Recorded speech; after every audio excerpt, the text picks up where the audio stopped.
But there is something about this piece that I think people take away, and it's one of those things that they take home and they kind of lock it in a safe place in their heart and they keep it.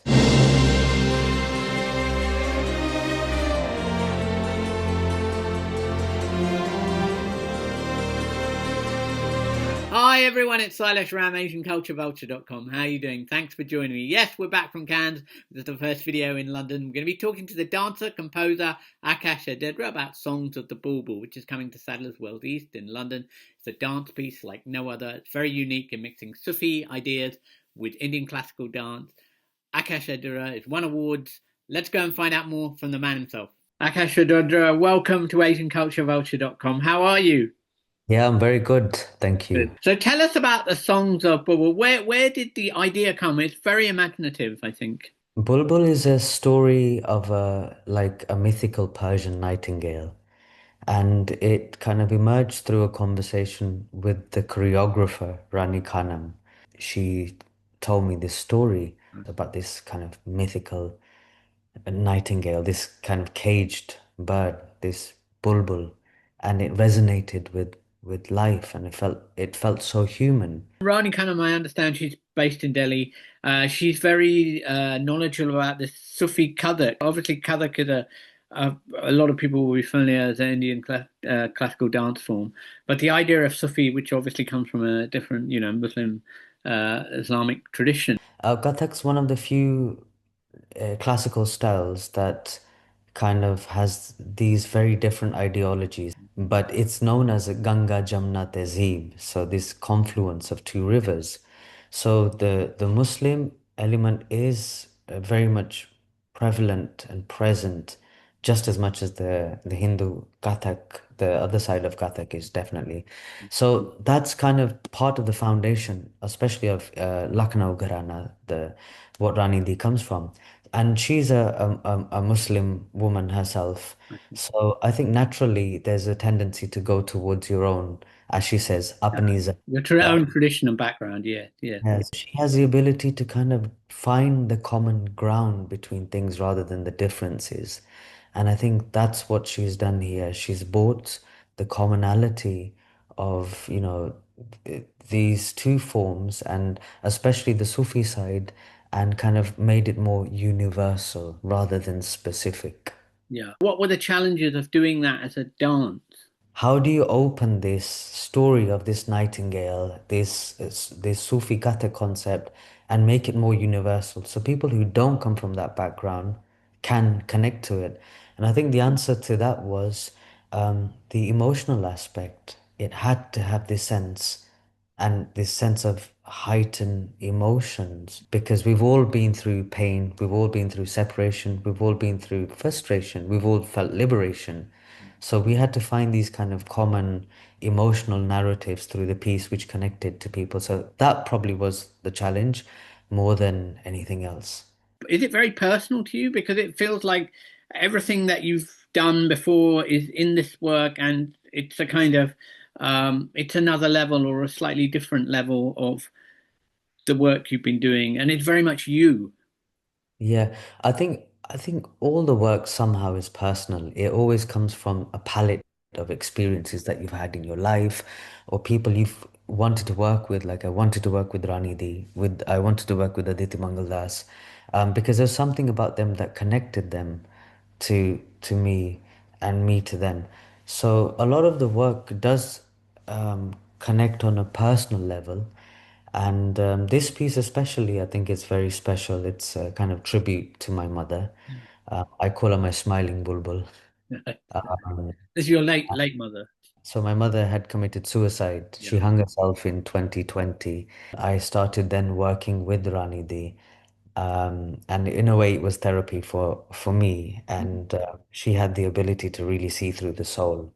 Yeah. Uh, so it's very personal in that sense. So on one side, one part of me really kind of rebelled against the idea of why did she do this and how could she do this? It's so Yeah. selfish.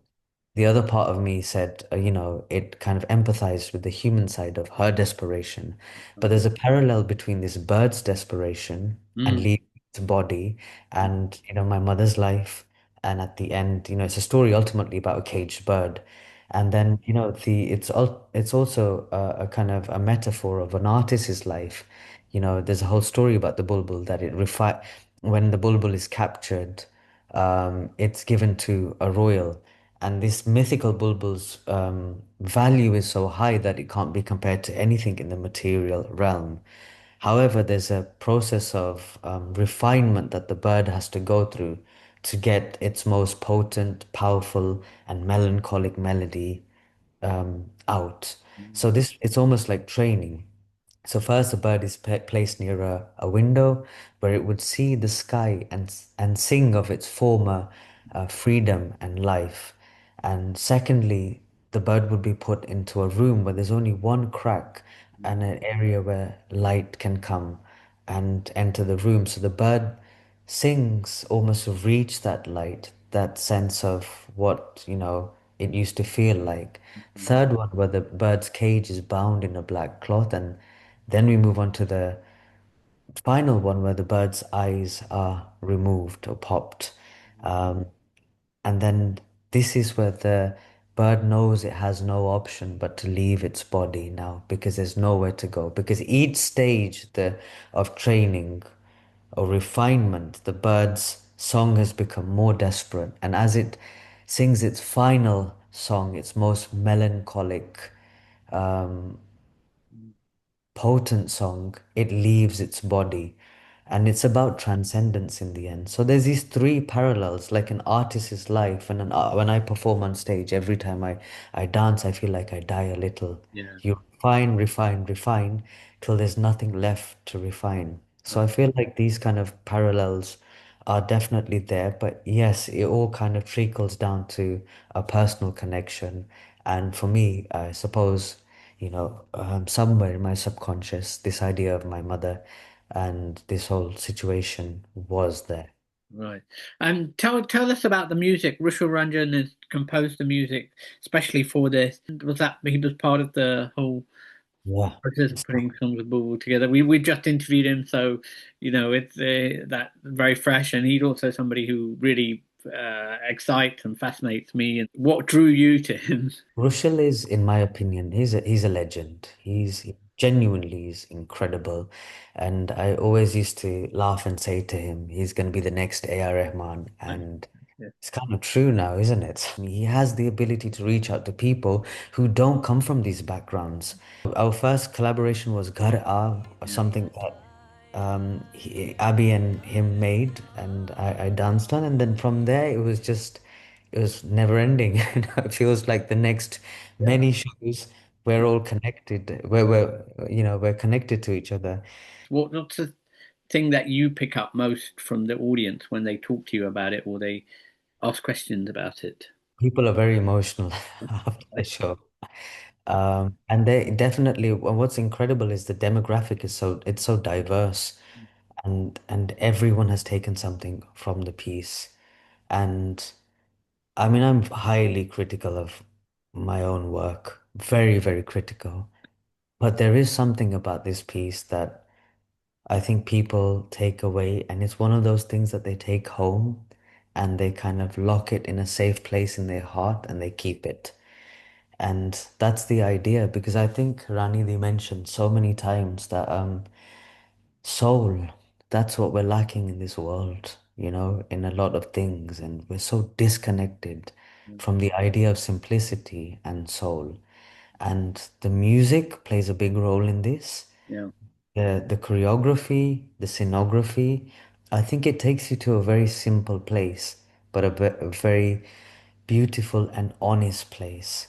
And this is the kind of, feel I get from the audience when there's Q&As. Yeah. And yeah, people are really they're moved by the piece, and you know, they'll always say really nice things to me, but I'm very clear that God does everything. I do nothing. My gurus have done everything. I'm Right. just a vessel. There's nothing for That, me. right. Because you can put the same effort into every production Yeah. and won't have the same results. Yeah. So I feel like it's not in my hands. Yeah. Um, the effort is the same, but the outcome is definitely not in my hands. How draining or how emotional is it for you performing? Is it something that you can only do in short bursts, or Emotionally, yeah, of course, it has a massive, and it's not just because of my mother. Let's say my mother wasn't in this situation. The music and the character and the trajectory of the bird is so emotional that you won't be able to help yourself. It's really difficult to disconnect yourself from it, and you can't. It's impossible to disconnect, and that's why it's like you have the physical body dancing, let's say the astral body and the soul. And when you're asking all of these to come together, you're drawing on each ounce of strength, emotionally, physically, and spiritually on stage to just survive this piece. So it really feels like this, and it's a full journey, and it goes from the sense of happiness and yeah, freedom to yeah, gradually being caged and then going into a dark space, and then in the end to a sense of freedom in a strange way. yeah, So it's very, very emotional, and it's you can't be disconnected in this piece. It's almost impossible even if you tried. It would just demand the kind of just going on onto stage with those, with the petals and with the kind of lights and with the music. It automatically will pull me in. Even if I would like to, which I haven't, disconnect from the piece. It's yeah, and it can be very taxing. So when there's two shows in a day, it's yeah. very difficult. Yeah, it's hard on Yeah. you. Yeah, and are you continuing to tour it? What will people be able to see it beyond Sadler's Wells East? From Sadler's, it will go to the Biennale in Venice. After that, I think there is talks of Bulbul coming back somewhere, maybe in October in England, I think. Thank you so much for your time today. It was brilliant talking to you.